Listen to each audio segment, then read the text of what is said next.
Hello viewers, আইফোনে কিভাবে আপনারা ডার্ক মোডের শর্টকাটটি অ্যাড করবেন নোটিফিকেশন বারে। উপর থেকে প্রথমে টান দিবেন। টান দেওয়ার পরে যে নোটিফিকেশন বারটি আসবে এটাকে চাপ দিয়ে ধরবেন। যে কোনো জায়গায় আপনি চাপ দিয়ে যদি একটু সময় ধরেন তাহলে দেখবেন সবগুলো একটু ভিজিবল মনে হচ্ছে, একটু লাইভ মনে হচ্ছে। তখন একদম নিচের দিকে দেখবেন অ্যাড এ কন্ট্রোল এটার মধ্যে ক্লিক করবেন। অ্যাড এ কন্ট্রোলে ক্লিক করার পরে এখানে দেখেন আপনি এগুলো কিন্তু অ্যাড করতে পারবেন নোটিফিকেশন বারের মধ্যে।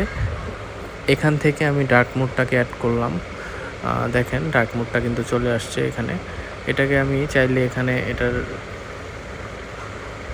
এটাকে রিপ্লেস করতে পারলাম।